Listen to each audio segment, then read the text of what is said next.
You know, James, I was scrolling through the news this morning with my morning coffee, and honestly, my head was spinning a little bit. Every headline seems to be about some crisis, some election, or a treaty being signed. It feels like the world is moving at a million miles an hour right now. Oh, I know exactly what you mean. Sometimes it feels like you need a degree just to read the newspaper, doesn't it? And the hardest part isn't just understanding what is happening, but finding the right words to talk about it without sounding, well, too intense or too confused. Exactly. Politics is a sensitive topic. It's not just about knowing the vocabulary like Parliament or Congress. It's about nuance, about being respectful, and about expressing complex ideas without starting an argument. It's like walking through a minefield, but in a conversational way. A conversational minefield. That is a perfect description. But it's also such an important skill. If you want to have deep discussions with native speakers, whether at a dinner party, in a university seminar, or just in the pub at night, you need to be able to handle the topic of global politics with confidence and grace. And grace is the key word. Today, we are going to dive into the deep end of the pool. We're talking about discussing global politics in English. We're going to look at the vocabulary, the structures, and the etiquette that allows you to sound smart, informed, and open-minded. I'm really excited for this one, Amelia. It's a challenge, but it's going to be so useful for our advanced listeners. So let's not waste any time. Welcome back to Learning English Studio, everyone. I'm Amelia, and as always, I am thrilled to be here with you. And I'm James. Hello to all our listeners out there, wherever you are in the world. I hope you are ready to expand your minds and your vocab lists today. Before we get into the heavy stuff, just a quick reminder from the studio. Please, if you are enjoying the show, do hit that subscribe button. It really helps us. And tell your friends about us too, especially if they love discussing current events. Yes, share the knowledge. And if you are listening on a platform that allows reviews, leave us a nice comment. We love reading them. We truly do. Okay, James, let's start with the foundation. When we talk about politics, we talk about systems, and the first thing students often get confused about is the difference between the UK and the US systems. Ah, yes, the classic Westminster system versus the presidential system. It's confusing because the words sound similar sometimes, but the jobs are very different. Right. In the United States, we have the president, but in the UK, they have a prime minister. Exactly. The president in the US is both the head of state and the head of government. They are the face of the country and the boss of the administration. But in the UK and many other countries like Canada or Australia, those roles are split. So the king or queen is the head of state, the symbolic leader, but the prime minister is the head of government, the one who actually runs the country day to day. That's a great distinction. And then we have the legislative bodies. In the US, it's Congress, which is split into two houses, the Senate and the House of Representatives. And in the UK, it's Parliament, specifically the House of Commons and the House of Lords. Students often mix up Congress and Parliament. Just remember, Parliament is the term used in the UK in former British colonies.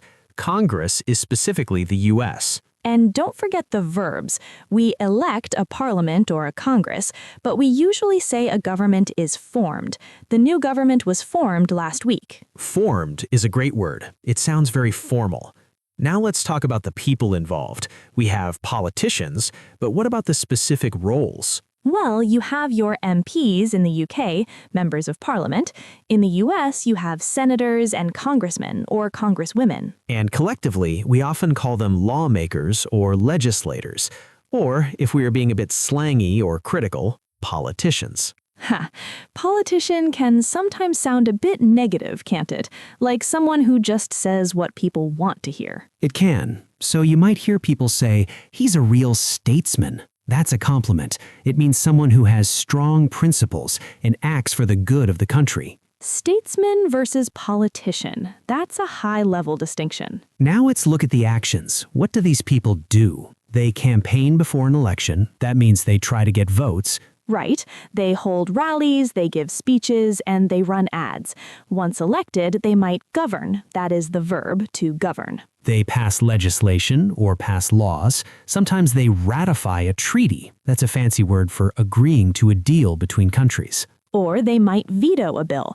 That means they stop it. The president vetoed the bill. So much vocabulary. But context is key. Let's talk about the isms, the ideologies. Politics is full of them. Oh yes, the big ones are democracy, socialism, capitalism, liberalism, conservatism. And understanding these is crucial, but even more important is knowing how to use adjectives. Instead of saying he is a socialist, you might say he has socialist leanings. It sounds a bit softer. Leanings is a great word. Or he leans to the left, leans to the right. What does left and right mean for our listeners who might not know? Ah, the political spectrum. Generally, the left is associated with liberal parties. They usually support social equality, higher taxes for the rich, and more government services. The right is associated with conservative parties. They usually support tradition, lower taxes, and less government interference. But in different countries, left and right can mean slightly different things. For example, in the US, liberal means left-wing, but in some parts of Europe, liberal can mean center-right, supporting free markets. That is so confusing. You always have to check the context of the country you're talking about. Definitely. Never assume liberal means the same thing everywhere. And don't forget the center. People who are in the middle are often called moderates or centrists. He's a moderate. It sounds very reasonable. Okay, so we have the words. Now how do we actually discuss these things without fighting? Because politics can get heated. This is where the art of diplomacy comes in. We call this hedging. We use language that softens our opinion so we don't sound aggressive. Exactly. Instead of saying that policy is stupid, you might say, I'm not sure that policy is the most effective approach. Or you could say, I tend to disagree with that perspective. Tend to is a great hedge. It's not 100%, it's just your tendency. Another good phrase is, it seems to me that, or from my perspective. What about asking questions? Questions are the best way to de-escalate a tense political discussion. Instead of stating your opinion as a fact, ask them what they think. That's an interesting take. What led you to that conclusion? That's a brilliant question. It shows you are curious, not judgmental. I love that. What led you to that conclusion? It forces them to explain their logic, and it keeps the conversation civil. Let's try a role play. I'll make a strong statement. In James, you respond using these diplomatic phrases. Okay, hit me with it. Governments should ban all private cars in cities to save the environment. Whoa, that is very extreme. Okay, diplomatic response. I see your point about the environment, and I agree that we need to reduce emissions. However, I'm not sure banning all cars is practical for people who live outside the city center. Perfect. You acknowledged my point, used a hedge, and offered a counter-argument respectfully. It works like a charm. Let's look at some specific global issues that are in the news right now. Climate change is huge. How do we talk about that? We use terms like global warming, climate crisis, carbon emissions, renewable energy, sustainability. And net zero. That's a big buzzword right now. The company aims to reach net zero by 2050. Net zero means cutting emissions to as close to zero as possible. And we often talk about the Paris Agreement. That's the international treaty on climate change. What about the economy? Politics and money are always linked. Oh yes, inflation, interest rates, recession, GDP, fiscal policy, monetary policy. Inflation is the big one lately, the cost of living crisis. Fiscal policy is government spending and taxes. Monetary policy is controlled by the central bank, like the Federal Reserve in the US or the Bank of England. Right, the Fed. If they raise interest rates, borrowing money becomes more expensive. So you might say the Fed raised rates to curb inflation. Curb means to control or limit. To curb inflation. Nice verb. Let's switch to international relations, how countries deal with each other. We have diplomacy, sanctions, tariffs, treaties, alliances. Sanctions are penalties countries put on each other, like trade bans. And tariffs are taxes on imports. The U.S. imposed tariffs on steel. We also talk about sovereignty. That's a big word. It means a country's right to govern itself without interference. National sovereignty. It's a very powerful concept. Sometimes we use military language: deployment, tension, conflict, ceasefire, peace talks. Escalation is a good word. The conflict is escalating, meaning it's getting bigger and worse. De-escalation is the opposite. Negotiations. Negotiations are stalled. Stalled means stopped, not moving forward. Okay, this is a lot of heavy vocabulary. But listeners, don't try to memorize it all at once. Pick one topic, maybe the environment or the economy, and learn the words for that. Good advice. Focus, and read news articles in English about that topic. You will see the words repeated over and over. Context is king. Also, listening to podcasts or watching news channels like the BBC or CNN can help. Even if you don't understand everything, just get used to the rhythm of political speech. Political speech has a certain cadence. It's often formal, persuasive, and rhetorical. Rhetorical devices, like repetition, "Yes, we can," "Make America great again," or "Take back control," short, punchy slogans. But in conversation, we aren't usually giving speeches. We are sharing opinions, and sometimes we might feel like we don't know enough to comment. That is imposter syndrome. You think, "I'm not an expert, I shouldn't speak." But the truth is, you don't need to be an expert to have an opinion. You just need to be able to express your personal view. Exactly. You can say, "I'm not an economist, but from my perspective, prices seem to be rising very fast." That is a perfectly valid sentence. It's humble but clear. So don't be afraid to speak up. Let's take a quick break, listeners. We'll be right back with more on navigating these complex topics, and we'll talk about something tricky: fake news and misinformation. Don't go anywhere. And we are back. You're listening to Learning English Studio. I'm Amelia. And I'm James. We're discussing global politics and current events, a very advanced topic, but very rewarding. So, James, let's touch on the media, because we don't experience politics directly. We experience it through the news. The media is the lens, and we have to be careful about the source.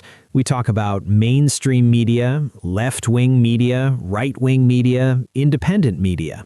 And lately, a lot of discussion about fake news or misinformation. Misinformation is false information spread by mistake. Disinformation is false information spread on purpose to deceive. That is a subtle but important difference. We might also talk about bias. Every news source has some bias. The article had a clear liberal bias, or the channel leans to the right. And sensationalism, when the news exaggerates things to get views or clicks. It was just sensationalist journalism. Clickbait, another modern word, headlines designed to trick you into clicking. We all fall for clickbait. You won't believe what this politician did. So how do we discuss this if someone shares a news story that you think is fake? You have to be very careful not to insult them. You don't say, "That is a lie." No, you might say, "I'm not sure that source is very reliable," or "I've read a different report that suggests otherwise." I'd take that with a grain of salt. That's a great idiom. It means don't believe it 100%. Take it with a pinch of salt, yes. It implies skepticism. Let's talk about voting. It's the core of democracy. To cast a vote, to go to the polls. The polls are the voting stations. Turnout. We talk about voter turnout. Was it high or low? The election had a record turnout.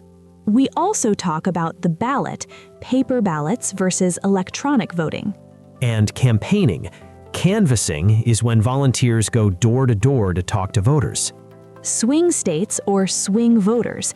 These are voters who don't stick to one party. They change their minds. The state is a key swing state. It decides the election. So much terminology, but again, it's all about context. Let's try to summarize a recent event using these words. Okay, let's imagine a fictional election. Okay, The Prime Minister called a snap election. A snap election. That means an election called earlier than expected. Right. The campaign was intense. The opposition party focused on the cost of living crisis, while the ruling party highlighted their economic record. On polling day, turnout was high. In the end, the ruling party secured a narrow majority. A narrow majority, meaning they won but not by much. Now they have to form a coalition. A coalition is when two parties join together to govern. Perfect. They are negotiating the coalition agreement. Wow, that actually sounded like a real news report. We are ready for CNN, Amelia. Maybe. I think the key takeaway for students is to listen to how these words are used together. Collocations. We say cast a vote, not throw a vote. We say form a government, not make a government. Collocations are the secret to sounding fluent. Let's move to the future. Trends in politics. We're hearing a lot about populism. Populist leaders claim to represent the common people against the elite. And nationalism, putting your own country first. Globalism is the opposite, cooperation between countries. And polarization. This is when society becomes divided into two opposing camps with no middle ground. Political polarization is increasing. People are moving to the extremes. It's a worrying trend, isn't it? It is, but discussing it is the first step to understanding it. So, listeners, we encourage you to have these conversations. They are difficult, but necessary. Just remember the golden rule. Respect the person, even if you disagree with their politics. Beautifully said. Okay, we are coming towards the end of this deep dive. We hope you feel a bit more equipped to tackle these topics. It's been a heavy but fascinating episode. Now it's time for our favorite part, the interactive segment. Yes, we want to challenge you to use some of this vocabulary. Here is the question for today. We want to know, what is the biggest political issue in your country right now? We want you to write your answer in the comments section below. And try to use at least one of the advanced words or phrases we learned today. For example, you could write, in my country, inflation is the main topic. The government is trying to curb it, but people are struggling. Or, we're having an election soon. The polls suggest a tight race. Or, climate change is a major concern for the youth in my country.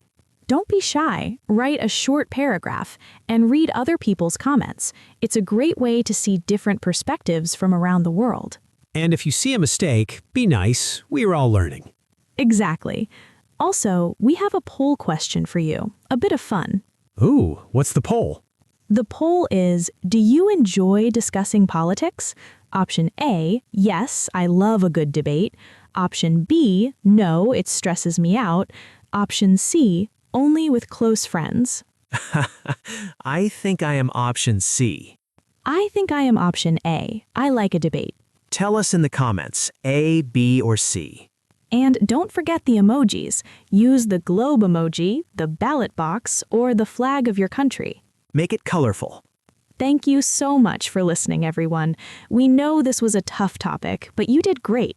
Keep reading, keep listening, and keep speaking. Yes, stay informed and stay curious. This is Amelia from Learning English Studio. And I'm James. See you in the next episode. Goodbye, everyone. Bye.